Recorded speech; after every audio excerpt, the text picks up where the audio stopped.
இந்திய திரையுலகில் ஒரு நடிகரின் திரைப்பயணம் ஒரு தசாப்தம் நீடிப்பதே பெரிய சாதனை.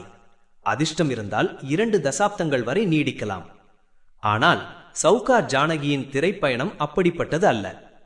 7 தசாப்தங்களுக்கும் மேலாக 4 மொழிகளில் சுமார் 400 திரைப்படங்கள், 300க்கும் மேற்பட்ட மேடை நாடகங்கள், 90 வயதை கடந்த பிறகும் திரையில் தொடர்ந்து நடித்த ஒரு அபூர்வமான கலைஞர் அவர். 1950ஆம் ஆண்டு தெலுங்கு திரைப்படமான சவுகாரு மூலம் திரையுலகில் அறிமுகமானார். அந்த படத்தில் பணக்காரரின் மகளாக நடித்த கதாபாத்திரத்தின் அடிப்படையில்தான் அவருக்கு சவுகார் என்ற பெயர் கிடைத்தது. பின்னர் அந்த பெயரே அவரது வாழ்நாள் முழுவதும் அவருடைய அடையாளமாக மாறியது. ராஜமுந்திரியை சேர்ந்த ஜானகி தனது 16வது வயதிலேயே திருமணம் செய்து கொண்டார். கர்ப்பமாக இருந்த போதிலும் மெட்ரிகுலேஷன் தேர்வை எழுதினார். பின்னர் சென்னை அகில இந்திய வானொலியில் வானொலி கலைஞராக பணியாற்றினார். அவரது குடும்பத்தில் யாருக்கும் சினிமா பின்னணி கிடையாது. ஆனால் எதிர்பாராத விதமாக இயக்குனர் LV பிரசாத் அவருக்கு சவுகாரு திரைப்படத்தில் நடிக்கும் வாய்ப்பை வழங்கினார். அந்த ஒரு வாய்ப்பு இந்திய சினிமாவில் பல தசாப்தங்கள் நீடிக்கப் போகும் ஒரு மிகப்பெரிய பயணத்தின் தொடக்கமாக அமைந்தது. 1952ஆம் ஆண்டு TR சுந்தரம் இயக்கிய வளையாபதி திரைப்படத்தின் மூலம் தமிழில் அறிமுகமானார். 1954ஆம் ஆண்டு தேவகன்னிகா மூலம் கன்னடத்திலும், 1964ஆம் ஆண்டு ஸ்கூல் மாஸ்டர் மூலம் மலையாளத்திலும் அறிமுகமானார். அதாவது தனது திரைப்பயணத்தின் ஆரம்ப காலத்திலேயே தமிழ், தெலுங்கு, கன்னடம், மலையாளம் என 4 முக்கிய மொழி திரையுலகிலும் தடம் பதித்துவிட்டார். 1959ஆம் ஆண்டு டாக்டர் ராஜ்குமாருடன் இணைந்து மகிஷாசுரமர்தினி திரைப்படத்தில் நடித்தார். இந்த படம் கன்னட சினிமாவை பரந்த அளவில் ரசிகர்களிடம் கொண்டு சென்ற முக்கியமான படங்களில் ஒன்றாக கருதப்படுகிறது. அந்த காலகட்டத்தில் கதாநாயகன் மையமாக இருந்த சினிமாவில் சவுகார் ஜானகி வெறும் கதாநாயகியாக மட்டுமே தன்னை நிலைநிறுத்திக் கொள்ளவில்லை. சிவாஜி கணேசன், ஜெமினி கணேசன், NT ராமாராவ், அக்கினேனி நாகேஸ்வர ராவ், டாக்டர் ராஜ்குமார் என பல முன்னணி நடிகர்களுடன் இணைந்து நடித்தார். ஆனால் அவருடைய கதாபாத்திரங்கள் வெறும் கதாநாயகனுக்கு துணையாக இருப்பதற்காக உருவாக்கப்பட்டவை அல்ல. ஒரு காட்சியை முழுமையாக தாங்கிச் செல்லும் திறன், ஒரு கதாபாத்திரத்தை ரசிகர்களின் மனதில் பதிய வைக்கும் திறன், சில சமயங்களில் ஒரு முழு திரைப்படத்தையுமே தனது நடிப்பால் தாங்கிச் செல்லும் திறன், இதுதான் சவுகார் ஜானகியின் மிகப்பெரிய பலம்.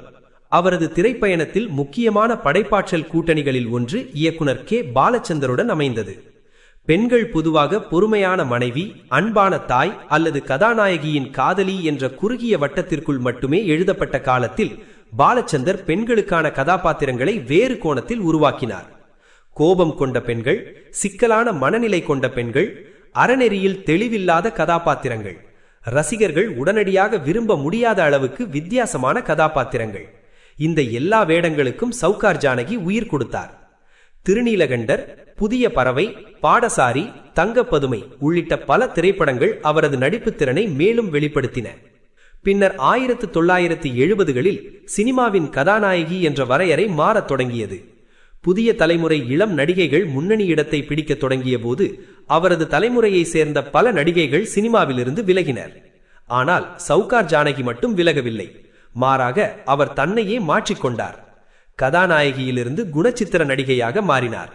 தாய், பாட்டி, குடும்ப தலைவி, நகைச்சுவை கதாபாத்திரம், எதிர்மறை கதாபாத்திரம் என அவர் ஏற்ற வேடங்களின் பட்டியல் தொடர்ந்து விரிவடைந்தது. இந்த மாற்றம் அவரது திரைப்பயணத்தின் முடிவல்ல, அது அவரது நடிப்பு பயணத்தின் இன்னொரு தொடக்கம். சினிமா பைத்தியம், தீ, தில்லுமுள்ளு, வெற்றி விழா உள்ளிட்ட பல படங்களில் அவரது கதாபாத்திரங்கள் ரசிகர்களின் கவனத்தை ஈர்த்தன. 2000 மற்றும் 2010களிலும் அவர் தொடர்ந்து நடித்தார். தன்னை திரையில் பார்த்து வளர்ந்த புதிய தலைமுறை நடிகர்களுடன் கூட இணைந்து நடித்தார். தன்னுடைய அறிமுகத்திற்கு பல தசாப்தங்களுக்கு பிறகு பிறந்த நடிகர்களுடன் ஒரே படப்பிடிப்பு தளத்தில் நின்றபோதும் அவர் தனது நடிப்பால் தனக்கென ஒரு இடத்தை உருவாக்கினார். சினிமாவை தாண்டியும் சவுகார் ஜானகியின் கலைப்பயணம் நீண்டது. திரைப்படங்களுக்கு முன்பே வானொலியில் பணியாற்றிய அவர் தமிழ் மற்றும் தெலுங்கு மேடை நாடகங்களிலும் 300க்கும் மேற்பட்ட நிகழ்ச்சிகளில் நடித்துள்ளார். அவரது குரல் வளமும் தெளிவான உச்சரிப்பும் அவரது நடிப்பின் தனித்துவமான அடையாளங்களாக அமைந்தன. 1991ஆம் ஆண்டு தூர்தர்ஷன் தமிழில் ஒளிபரப்பான ஊரறிந்த ரகசியம் நிகழ்ச்சியின் மூலம் தொலைக்காட்சியிலும் காலடி எடுத்து வைத்தார். பின்னரும் சின்ன திரையில் தொடர்ந்து பணியாற்றினார். 2013ஆம் ஆண்டு ஜீ தெலுங்கில் ஒளிபரப்பான வருதினி பரிணயம் தொடரில் அவரது கடைசி தொலைக்காட்சி தோற்றம் இடம்பெற்றது. திரைப்படம், தொலைக்காட்சி, நாடகம் என்று எந்த ஊடகத்தையும் அவர் உயர்வு தாழ்வு என்று பிரிக்கவில்லை. நடிப்பதற்கு நல்ல கதாபாத்திரம் இருக்கிறதா என்பதுதான் அவரது ஒரே அளவுகோல். அதனால்தான் வயது அதிகரித்தாலும் அவரது நடிப்பு பயணம் நிற்கவில்லை. அவரது குறிப்பிடத்தக்க கடைசி திரைப்படங்களில் ஒன்றான நந்தினி ரெட்டி இயக்கிய தெலுங்கு திரைப்படமான அன்னி மஞ்சி சகுனமுலை திரைப்படத்தில் நடித்தார். அதற்கு முன்பு ஆர் கண்ணன் இயக்கிய தமிழ் நகைச்சுவை திரைப்படமான பிஸ்கோத் திரைப்படத்திலும் நடித்தார். அந்த படம் அவரது 400வது திரைப்படமாக குறிப்பிடப்படுகிறது. அந்த படத்தில் நடித்தபோது அவருக்கு 88 வயது. ஆனால் வயது அவரது ப்ரொஃபஷனலுக்கு எந்த தடையையும் ஏற்படுத்தவில்லை. படப்பிடிப்பு தளத்திற்கு சரியான நேரத்தில் வருவது, வசனங்களை முன்கூட்டியே தெரிந்து வைத்திருப்பது, காட்சியை முழுமையான ஈடுபாட்டுடன் நடிப்பது, இவை அனைத்திலும் அவர் இளம் நடிகர்களுக்கே ஒரு முன்னுதாரணமாக இருந்தார். அவருக்கு பல விருதுகளும் கௌரவங்களும் கிடைத்துள்ளன. 1969ஆம் ஆண்டு தமிழ்நாடு அரசின் கலைமாமணி விருது பெற்றார். நந்தி விருதுகளையும் பெற்றுள்ளார். டாக்டர் அக்கினேனி நாகேஸ்வரராம் வாழ்நாள் சாதனையாளர் விருது மற்றும் நடிகர் சிமாஜி வாழ்நாள் சாதனையாளர் விருது உள்ளிட்ட பல கௌரவங்களும் அவரை தேடி வந்தன. ஆனால் அவரது நீண்டகால கலைப்பயணத்தின் மிகப்பெரிய அங்கீகாரங்களில் ஒன்று 2022ஆம் ஆண்டு அவருக்கு வழங்கப்பட்ட பத்மஸ்ரீ விருது. திரையுலகில் அறிமுகமாகி 70 ஆண்டுகளுக்கு மேலான காலத்திற்கு பிறகு தனது 90வது வயதில் இந்திய அரசின் இந்த உயரிய கௌரவத்தை பெற்றார். சில நடிகர்கள் ஒரு மறக்க முடியாத கதாபாத்திரத்திற்காக நினைவுறுக்கப்படுகிறார்கள். சிலர் ஒரு குறிப்பிட்ட காலத்திற்காக நினைவுறுக்கப்படுகிறார்கள்.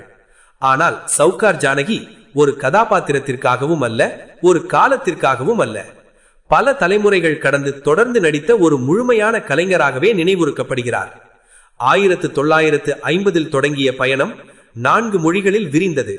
400க்கும் மேற்பட்ட திரைப்படங்களை தொட்டது. 300க்கும் மேற்பட்ட மேடை நாடகங்களை கடந்தது. வானொலியிலிருந்து தொலைக்காட்சி வரை சென்றது.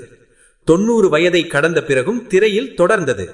சவுகார் ஜானகியின் கதை என்பது ஒரு நடிகையின் கதை மட்டுமல்ல.